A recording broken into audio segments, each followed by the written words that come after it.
So the Nvidia RTX 4070 Ti, that's going to be the next GPU coming out, has already been spotted selling in some Asian markets. Of course, not really legit yet because it's not even out. It's supposed to be out and it's going to be in January most likely. You're not going to believe the price that people are seeing it for though. Remember to subscribe, smash that like button so we reach 50,000 subscribers before the end of the year. And this is what they're saying. They're saying over $1,000. We're going to talk about why this number doesn't make any sense, especially not for the US market, when I've showed people how to get 4080s even for just a little bit above $1,000. Take a look at this RTX 4080 from Best Buy Founders Edition with a discount code. It came down to $1,079. I know that sounds like some weird ad, but that's really what it is. I mean, Best Buy had that discount code and you could actually get that GPU. So 4080s that are like above $1,200, $1,300, they're not selling at all, meaning that even for the 4080, and I'm talking about the 16 gigabyte 4080, not the weird 12 gigabyte that was canceled and now magically has become the 4070 Ti, that one has to probably sell, I think, for it to really sell out around maybe $1,100, maybe $1,000. So that means that the 4070 Ti, which is going to be much less in terms of performance than the 4080, has to be really $899 at the most. That's the price that Nvidia originally priced the 4080 12 gigabyte at. So when I see over $1,000, and I know that's like in the Asian market, and that's not even necessarily out yet, that number really is very unrealistic because Nvidia would never sell that here. There is actually some performance data that is starting to leak out for the 4070 Ti. Of course, we did see a couple things from Nvidia themselves about the 4080 12 gigabyte. If we extrapolate that data, we can see that in many cases the 4070 Ti at least equals or is beating the 3090 Ti. Now, the 3090 Ti came out earlier this year. It's not even an old GPU at $1,999. So if a GPU that's $899 comes out and it actually beats that performance, I think that's probably pretty impressive. And of course, even more impressive is that the performance is actually going to be coming at a much lower power draw. There's no way that, the 4070 Ti is going to have anywhere near the TDP of a 3090 Ti. That is, of course, 450 watts. That's the same TDP as a 4090, which absolutely destroys every other GPU out there. So the 4070 Ti is going to have a much lower TDP, under 300 watts, maybe around 285 watts, making it, while not necessarily the most power efficient, fairly efficient for the performance that it's putting out, especially compared to what the 3090 Ti was. So another element in all of this conversation is the competition from AMD. If we were talking before the RDNA3 launch, most people would say, why would you get a 4070 Ti? The 7900 XT or the XTX for $999 is going to be much better. Now we're talking after the RDNA3 launch, and if you guys have been watching the videos recently, there have been some fairly significant issues, if you want to call it that. First, the 7900 XTX, especially the reference edition models, has been having some overheating issues. This is down probably to the thermal paste, thermal pad, or the pressure application in some cases of how these were done at the factory. Some people experience no problems at all. Other people do. Some people with AIB models likely do not have this issue. And then the main problem is AMD said, going up to 110 degree junction temperature is normal. But it really isn't, even though if it's within the specification, because you're going to be throttling your performance. The GPU downclocks itself when it reaches that type of number. So at the end of the day, you're not getting the same performance as your friend who maybe has the exact same GPU, but with a properly done cooler. This comes down to basically build quality and quality control coming out of the factories. If wherever they're producing these GPUs, they actually did it it properly, you wouldn't really have this issue at all. Sure, the cooler may not still be the best, or it may have, the GPU itself may have coil whine, but any GPU can have that, and that would be reasonably expected. Here we're talking about numbers that skyrocket immediately to that junction temperature, making your fans go haywire. And as I even mentioned in my previous video, Nvidia had a very similar problem with GDDR6X VRAM on the 3080 and 3090, with these temperatures going up to 110 degrees, making the fans spin very, very fast, very loud, while the GPU core temperature stayed low. The difference, the delta, was much bigger between these, and it really shouldn't be happening. And you can prove that it's a problem because you take apart one of these GPUs with a bad application, you simply redo the thermal paste, the thermal pad, and put it properly back, and then you get significantly better performance immediately.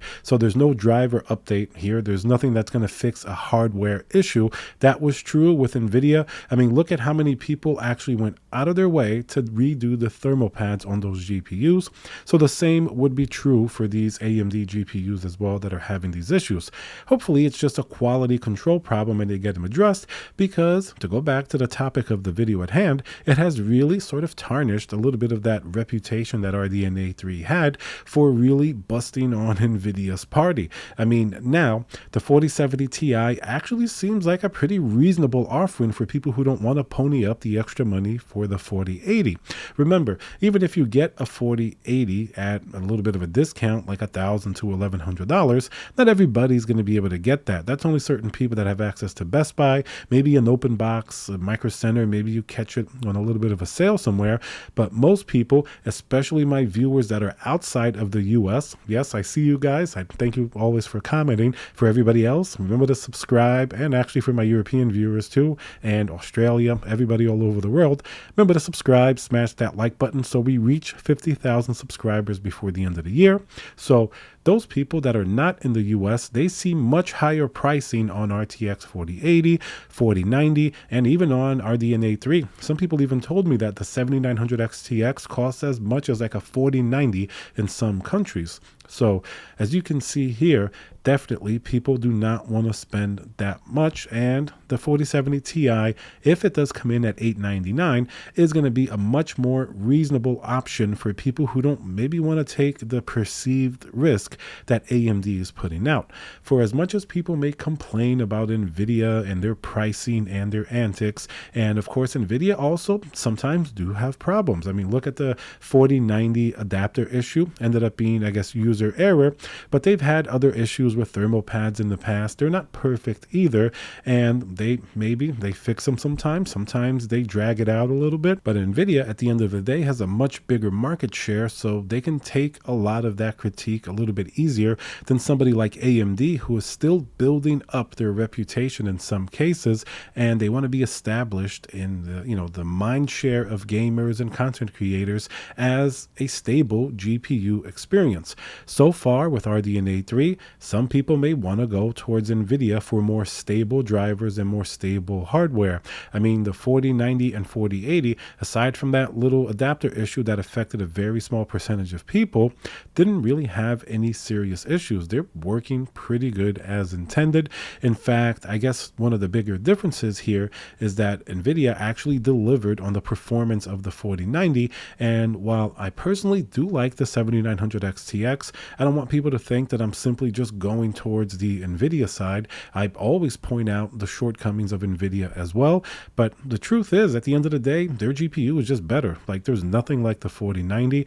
Even the 4080, even though it loses to the 7900 XTX in many games in rasterized performance, if you put in ray tracing, which I personally like, and I think it's part of the overall eye candy and gaming experience in a lot of games, and then you put in the definitely more stable drivers, AMD definitely has some catching up to do. And I will say I appreciate how how far AMD has come with a lot of their drivers, even with the issues. They do try to fix them, like they released a recent driver update that does seem to be better and addresses a lot of issues that were teething issues when the GPUs were first released. And you can't really deny that the 7900 XTX for $999 does have some pretty good performance. I mean, in some games, it even gets pretty close, if not beats the 4090 in some cases. Now, it definitely overall seems to beat the 4080, but once again, you have those Nvidia-sided arguments that always kind of pushes people on that side. And that's why I think the 4070 Ti is going to end up being a very popular GPU. There's basically nothing else under $900 aside from the 7900 XT and the Nvidia 4070 Ti if you want a modern next generation GPU. Of course, RTX 3000 and RX 6000 are both there on the market still, but they're going to be a little bit older technology now. The 4070 Ti certainly will have some advantages that may be beneficial to some people over previous generations. Like, for example, DLSS 3.0 is something that's going to be used. For some people, it may be a big deal if you play some games that implement it. More and more games are doing so. Other people may not really care. And of course, ray tracing and some content creation like Blender, 3D work, those are always going to be superior on the Nvidia GPU. So in conclusion, at least from the leaked data that we're seeing so far, some of Nvidia's own numbers, 4070 Ti seems to at least be on par with a 3090 Ti, which at the end of the day, not too bad for $899 if that's the price it truly comes in at. I really do hope it's not over $1,000. Then it's going to make the case for it a lot more difficult. But as AMD has had its own issues lately, they're going to face some stiff competition from Nvidia at this price point. Even from the previous problems they had, a lot of my viewers commented that they either gave up on buying a 7900 XTX or even returned theirs in order to just go for the 4080. They figure they'd rather pay $100 or $200 more and get something that they know will be a little bit more stable and not give them these issues, especially with AMD not necessarily responding the best. Like, they didn't want to RMA some of these coolers. They gave people a little bit of a hard time with some of the problems that have been happening. So even though Nvidia gets a bad rap sometimes, I think at the end of the day, they do try to fix things a little bit better. So that's going to push some things towards the 4070 Ti. Going to be very interesting. I wonder what you guys think. Would you rather get a 4070 Ti, even if it means a little bit less rasterization performance than like a 7900 XTX, but you're getting something potentially more stable? Is that something that you'll just ignore all of the pricing Nvidia issues that we always talk about and go for that GPU? Or do you still think AMD is worth a risk?